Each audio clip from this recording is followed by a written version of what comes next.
Hey everyone, this is Kirk here again at optionalpha.com, and in this video we're going to go through options pricing and the Greeks. Now I can tell you honestly, this is actually one of my favorite parts about trading. I'm just a numbers guy by nature, and I can tell you that this is by far the #1 distinguisher between those people who are successful in this business and those who aren't, is understanding how options are priced, understanding the Greeks, how implied volatility and time decay and all of that stuff impacts an options price. Because if you understand that, then you'll understand where we get our edge in trading. And we're going to be going over this a little bit more in some other video tutorials further down in track 1.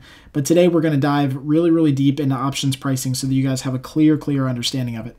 So first of all, trying to predict what will happen to the price of a single option or position involving multiple options as the market changes can definitely be difficult as an undertaking. So it's really hard. It's easy with stocks, right? You know what's going to happen with the value of a stock because you can see it visually, right? That the stock value goes up or the stock value goes down.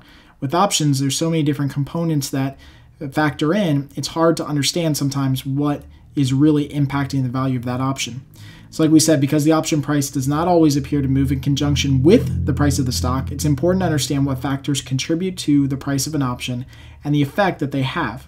Option traders often refer to delta, gamma, vega, and theta of their option positions. This is collectively called the Greeks, and they provide a way to measure the sensitivity of an options price to quantifiable factors. Now, it's really important that you realize immediately that the Greeks do not determine pricing, and this is a big misconception that people have. Greeks don't determine pricing. They just reflect what could happen in option pricing changes for moves in stock, implied volatility, time, etc., etc. Okay, so Greeks are forward-looking. They are not a determinant of option pricing. They basically tell you if this happens, then the price of the option should go down or up by X. Okay, so they're like little levers. So if you push this lever, then you'll get this reaction. If this happens in the stock, you'll get this reaction. And that's a big misconception that some people have. So again, before we talk about the Greeks, let's dive a little bit deeper into overall options pricing, which builds on the concept you've already learned earlier in this course and track 1. All right, so here's the deal. And the way that I always think about it is like this, and this is what we kind of created here for you guys, is that options pricing. So the price of an option is basically broken down into a couple different categories, and then we'll kind of get a little bit further and deeper into the Greeks.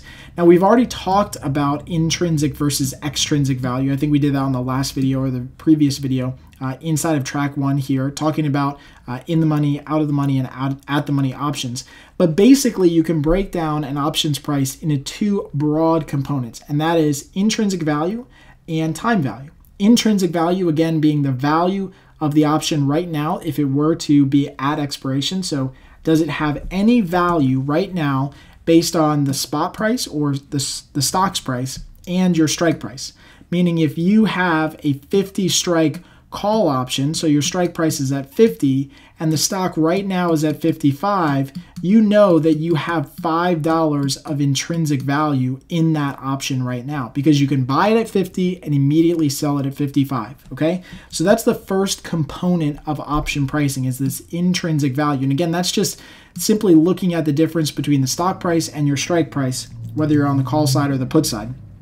Now, the other component of options pricing is time value. Now, this is the one that always kind of trips people up. Most people get intrinsic value, but this time value aspect really has a lot to do with how option prices fluctuate in addition to the movement in the underlying stock. Because we know that the intrinsic value is going to move as the value of the stock goes up and down. That's just a straight linear relationship. But this extra component here, this time or extrinsic value, that's a little bit different. So that factors in things like time to maturity. So how long is it before expiration? Typically, options that have a long time before expiration are more highly valued because there's a long time for that contract to be out there. Options that have a low time until expiration are typically lower valued, all things being equal. Volatility, again, this is the key right here. I can tell you right now, if you've watched any of our videos here, or if this is the first video that you're watching here at Option Alpha, I am telling you right now that volatility is the key to everything that we do here as a trader and trading options. It is the #1 most important thing that you can master. And volatility, when it comes to options pricing, just basically means that when the markets are more volatile, so when there's high volatility, then option pricing is high as well across the board. Calls, puts, everything on both sides. When there's high volatility, option pricing goes up as well, because a rising tide raises all ships, meaning that when the markets are really volatile and swinging back and forth wildly, then each strike price has a better chance of being hit. When volatility is really low or dropping, then option pricing as a result goes down. And when markets are really low in volatility, meaning they're just kind of moving sideways or not really, making those huge moves like a high volatile market. In low volatility markets like that, then option pricing is low, because then those further out of the money strike prices don't have a high chance of being hit. The market just doesn't move all too much. Then the last thing that really affects the value of an option is the rate of interest, or interest rates. This is rho. We don't usually talk about this, so I'll kind of briefly cover it right here, but we don't usually talk about it as kind of like the main four Greeks. And rho really affects options that are really far out in date. So just like time to maturity and just like volatility, as the contract expiration is further and further out, we're talking 6 months, a year, 2, 3 years out, then interest rate impacts will have a bigger impact on the value of that option. For what we do here at Option Alpha and what most traders do, trading inside of 60 days, the impact of interest rates is non-existent almost. So we don't really cover it as kind of like a main Greek, but it is there, just so you guys know. Okay, so that's kind of like the basics for options pricing. Now let's dig a little bit deeper into the actual Greeks, and we'll kind of relate this back to the things that we just talked about. So again, options pricing broken down into those two main categories, then all the ones below. Now we have the Greeks, okay? And again, we have basically the four major Greeks: delta, gamma, vega, theta, and then we have rho, which is the interest rate one as well, okay? Don't want to discount that. Don't want to assume that's not there. It is, but doesn't really impact shorter maturity options. So again, delta is now going to give you and show you that relationship for intrinsic value. Okay, this is basically what delta does. It gives you the relationship to how much money you're going to make for that particular strike price based on any particular movement in the underlying stock. And again, we'll go over each of these individually with a lot of examples too. Okay, gamma doesn't really have a connector here, but gamma is related to delta. So gamma is considered basically the rate of change or the acceleration amount of delta. So it basically shows you that next dollar amount, how much more are you going to make for that next dollar, and then the next dollar, and then the next dollar. Vega is very easy to remember. Vega and theta are very easy to remember because I always think V, vega, V for volatility. So vega is going to tell you what the impact is on that option for a 1% change in volatility. And again, that's all things being equal. What happens to the value of that option should volatility go up or down by 1%? T for theta is time to maturity. This is basically going to tell you how much the value of that option decays every single day as it gets closer to expiration. Remember, options are wasting assets. As they approach expiration, the theta decay, as it's called, or the time decay, starts to accelerate as it gets closer to expiration. Time is running out. The clock is running out. And so the value of the options go down dramatically as we get closer to expiration. And then again, we have rho, which is the rate of interest. Okay, so let's get a little bit deeper here and talk a little bit more about delta. And we'll go through delta, gamma, theta, and vega and go through some really clear examples using some live pricing at the time I'm doing this video.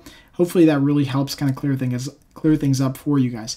So let's first talk about delta. Delta is one of the biggest ones you'll probably hear. We talk about it here generally, not too often, but we will talk about delta a lot, and you'll definitely see it on your broker platform. Now, delta is the amount an option price is expected to move based on a $1 move up in the underlying stock. Now, the key here is that the delta is always based on an upward movement of the stock. It's always based on a $1 move, no matter if it's a $500 stock or a $2 stock, it doesn't matter. It's always based on a $1 move and based on a $1 move up. Now, naturally then, call options have positive delta between 0 and 1, meaning that if the stock moves up, that is always good for long call options. And then vice versa, put options always have a negative delta between 0 and -1. That doesn't mean that they are bad. It just means that when the market is moving up, then it negatively impacts put options. But when the market moves down by $1, then it would positively impact a put option. Okay, so that's basically the textbook definition, if you will, of delta. But let's really kind of dig deep here and look at some examples. So this is my live broker platform Right now we're looking at GDX. Why GDX? Because I just typed it in and we're just looking at it, okay? The stock right now is trading, and its lifetime is trading at 2060, okay? This is an ETF for gold. So it's lifetime trading at 2060, and I've got 2 contract months open. I've got the April expiration and I've got the May expiration. Now, April expiration has about 24 days to go.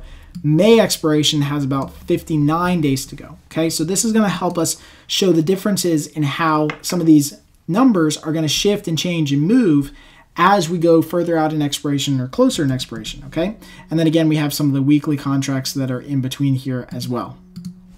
All right, so let's actually go in here and start looking at some deltas. Now, the first thing I want to do is I want to look at these 21 strike call options for both April and for May expiration. Again, I'll just highlight it here so you can see it a little bit more clearly and focus in on it. But inside of our platform, at least on Thinkorswim and most broker platforms, you have all the different Greeks here: delta, gamma, theta, vega. You can change these things. And again, we're working on just the call side right now.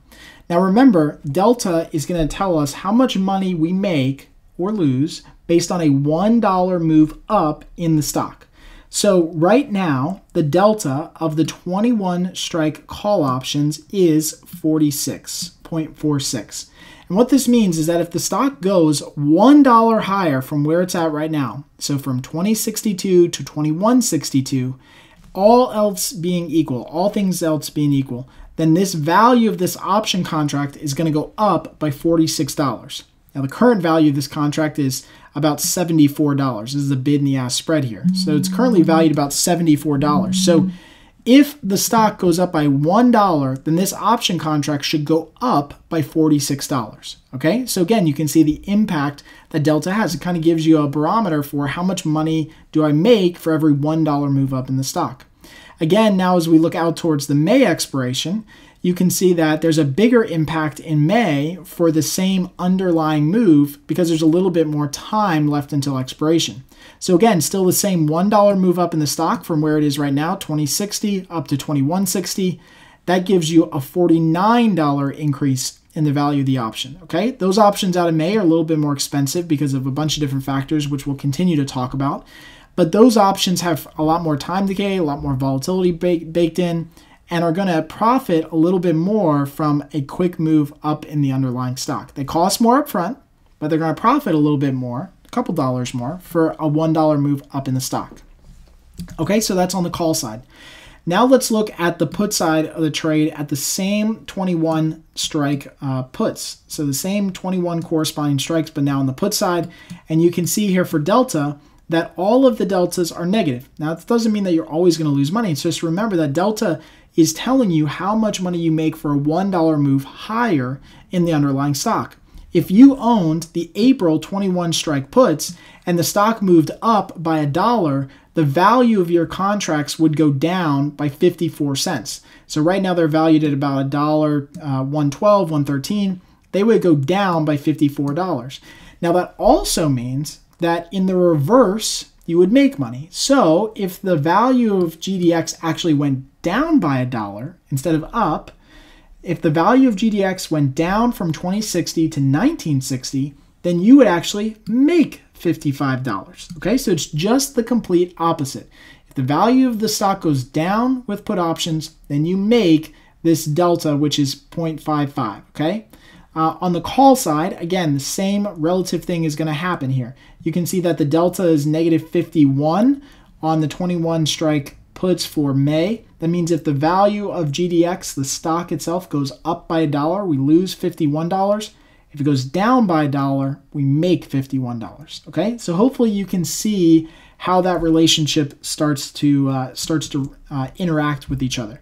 Now, one thing that you'll want to point out is that obviously the value of in-the-money options is always going to have a higher delta than out-of-the-money options, okay? And again, remember that delta is more of your intrinsic part of options pricing. It basically bakes in the intrinsic value of those options that are already existing, meaning how much money could you make if expiration was today. And you can see that any options that are in the money, both on the call and put side, any options that are in the money have higher deltas, whether they're higher negative or higher positive. they generally have higher deltas approaching 1 and -1, which is basically parity with the options.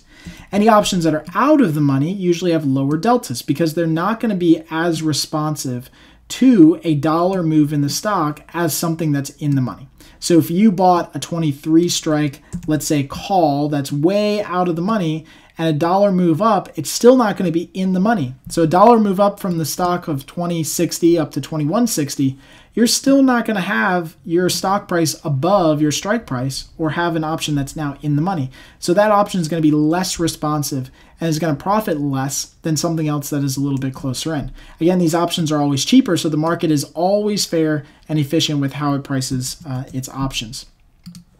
All right, so let's move on here and talk about gamma. Now, gamma is a little bit different. Remember, gamma is going to be related and kind of tied into delta.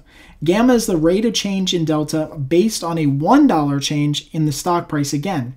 So if delta is the speed at which option prices change, or how much you make or lose, then you can think of gamma as the acceleration. So options with the highest gamma are the most responsive to stock price changes in the underlying security. The way that I think about gamma, because I know it's hard and I'm trying to give you guys as much information as possible. The way that I think about gamma is I think about gamma as the additional profit or additional loss for the next dollar. That's how I think about it. And so let's go back here again to GDX and we'll kind of use an example here, okay? So if we were looking at, let's say, these options now, we'll kind of just move around here to challenge you a little bit on option pricing.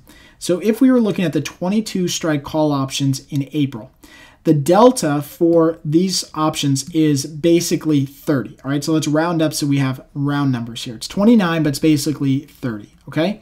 So that means that if GDX goes up by $1, the first dollar from 20.56 to 21.56, you make $30, okay? If it goes up another dollar from there, so from 21.56 to 22.56, you'll make another $30 plus the additional dollar is going to get you another $15 of profit. So the first dollar that you make, or the first dollar up in GDX, you basically take in $30. The second dollar, or now $2 higher, you take in an additional $45 for that move higher. Okay, so you can see that as the stock rallies, your profit potential, at least with call options, as the stock does rally in your favor, you have an opportunity to kind of compound a profit here in a small snowballing fashion. Okay, and again, it can work in the complete opposite. So if the stock moves down by $1, so again, let's use this example here. It works complete opposite. If the stock moves down by $1, you lose $30. If the stock moves down by another dollar, so now it goes from 20.57 down to 19.57, down to 18.57. Then you lose another $30 plus another $15. So now you're losing even more money as the stock goes down as well. Okay, so I don't want you to think that it only works in one direction. It's definitely a two-sided market, obviously, and it works in both directions. And again, that rate of change is just showing the incremental impact of the delta and the underlying stock move. Now, in this case with gamma, gamma is always positive, and it just means the additional money made or lost. So on the put side, if you're looking at, say, the 22 strike puts, if the stock moves down by $1, you make $71. Remember, on the put side, we want the stock to go down, and that means we make money. If the stock goes up, we lose $71. But if the stock goes down, we make $71.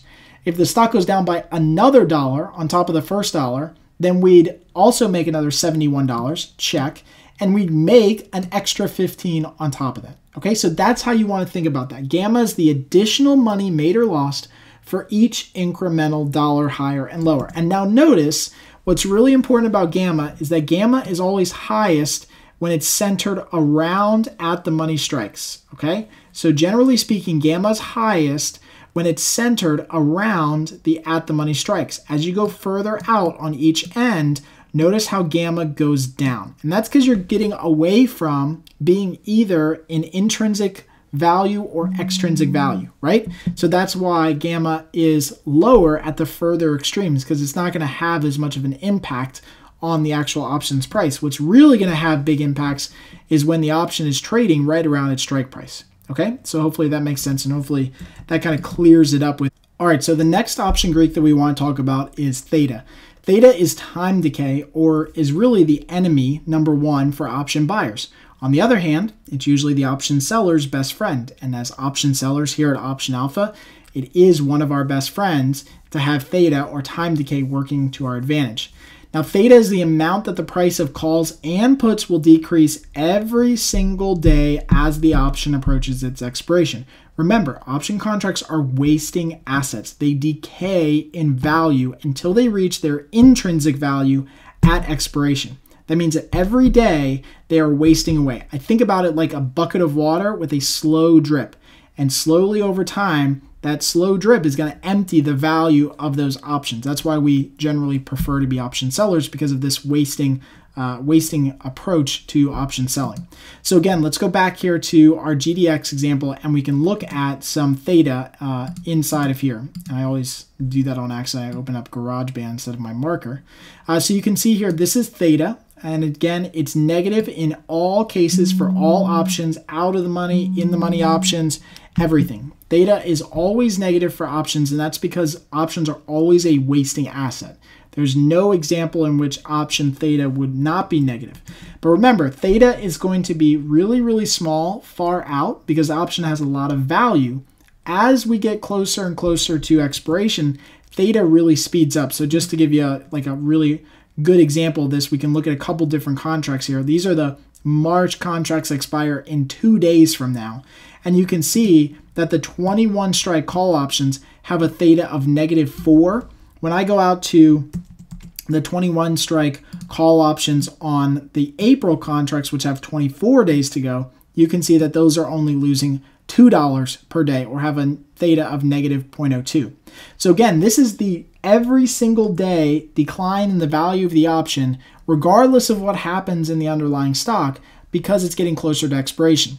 So when I look at these April expiration options and this 21 strike call, you can see that every single day, no matter what happens, this option is losing part of its value, $2 per day, to time decay. Okay, and again, that's going to happen every single day, and that's going to accelerate and speed up, because you can see here as it gets closer to expiration, now it's losing $4 a day, and probably somewhere in between here around maybe like 17 or so, or $10 days, you can see now it's starting to lose $2 to $3 per day.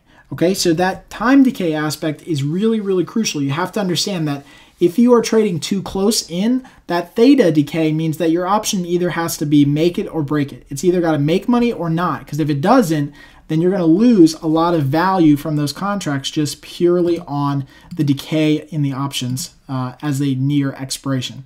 Now, same thing goes on the reverse. Obviously, the further out that you go, the theta decay is really limited. You can see these options all the way out in May, they're losing just about $1 a day. Okay, that's pretty much the lowest that they can lose and the least amount. That means that the value of these options are going to pretty much hold up until they start getting really under 45 days. That's when it really starts to speed up.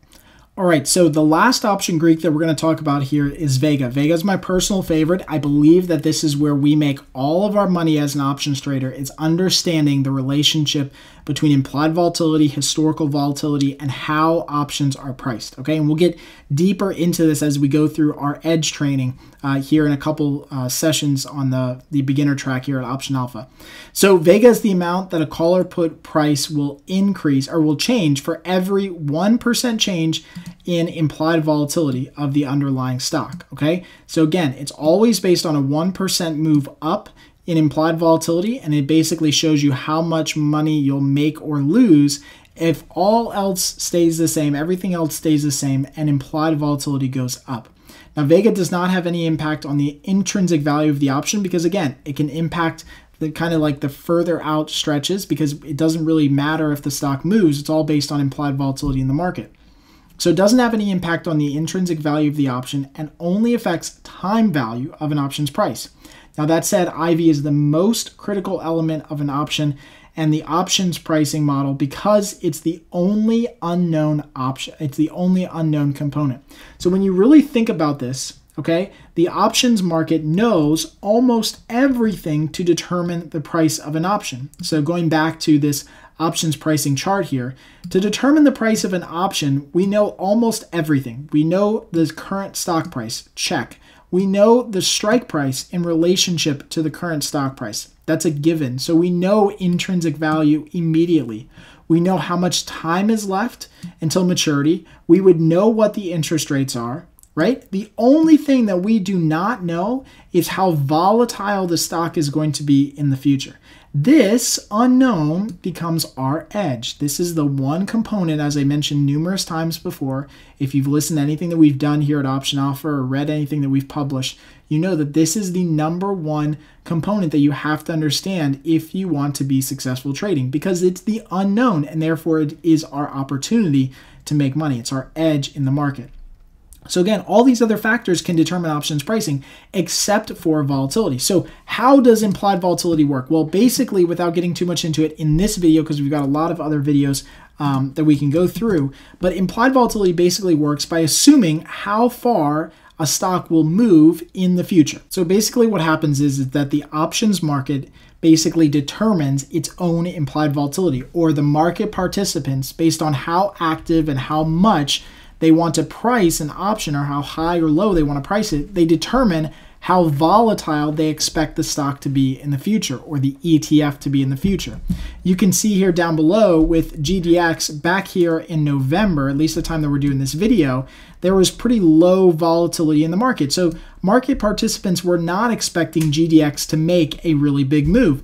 And as a result, over the last couple months, as it headed toward a really big move, market participants got that part right for a couple months. But you'll notice that they started to shift and change their perspective, and you'll see this big jump in implied volatility. And this is, again, it's all based on current market participants. It's not based on any necessary formula or relationship to the stock price, to expiration, or any of these other things. It's based on how active people are buying, how aggressive they're buying options on either end, how far out they're doing it, the prices that they're paying. But you can notice that there was a meaningful jump in implied volatility, meaning the market participants expected GDX to be fairly volatile sometime soon in the future.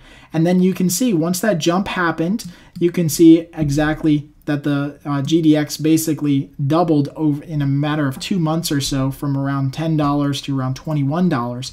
And you can see that market participants kind of fairly accurately, predicted that move. So it's this implied volatility factor that is unknown. So we don't know exactly what the stock is going to do, but we do know that market participants can expect a big move out of the stock, or can expect a little move out of the stock. And having high implied volatility basically gives all option prices a higher value. Having low implied volatility gives all option prices a lower value.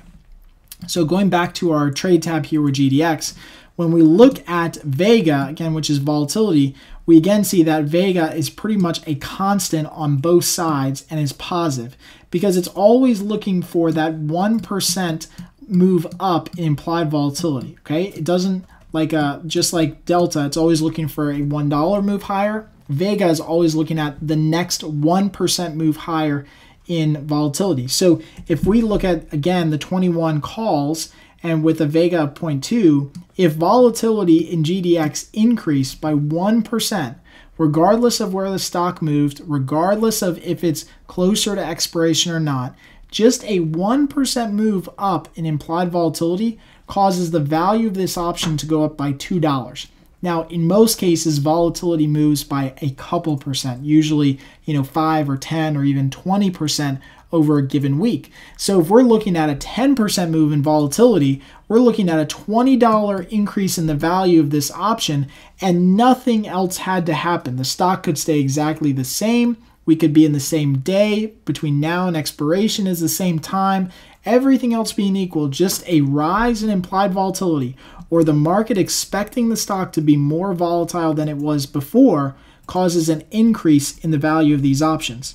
Now again, just like time decay, the value of these options is going to be more dramatically impacted the further we go out, because as we have more time until expiration, volatility going higher creates a bigger opportunity for the market to swing into a zone that we could make some money in. So again, if we go back here to GDX, and if we're looking at these expiration dates, this is the April expiration date and this is the May expiration date out here. If the stock market is really volatile, but we only have options until May, there's not too much time for the stock to swing into a profitable range. But if we have options all the way out until, in April, we don't have too much time. If we have options all the way out till the May expiration, you can see we've got a lot more time for the stock to move into a profitable range. So in this case, volatility is going to more dramatically impact those options that are a little bit further out in time. Okay, and we'll be going through a lot more case studies and looks at volatility, especially in the coming up videos here, where we talk about historical volatility, so what actually happens versus implied, because that's really how we kind of gain our edge as option sellers. Now remember that the Greeks, like we said before, are just snapshots in time. What's more important to realize about options pricing is that the impact of future time decay and volatility can have a huge impact on option pricing, more so than the underlying position and how it moves. We've proved time and time again and posted many live trading videos that showed where the stock moved completely against us, where we did not get the directional assumption right, meaning we thought the stock was going to go lower or higher, and we were totally wrong, but the impact of time decay and volatility and understanding those components made us, or put us in a position where we could take a profit on a trade, even though we had the underlying direction completely wrong. Okay, so Greeks are just snapshots. They move every single time that the market moves. The Greeks are basically recalculated and always moving as we get closer and closer to expiration. So I know this has been a long video. Hopefully it was incredibly helpful to understand options pricing. If you have any comments or feedback, I'd love to know. Add them in the comment box right below this video. If you loved this video and thought it was helpful, please share it online, spread the word on social media.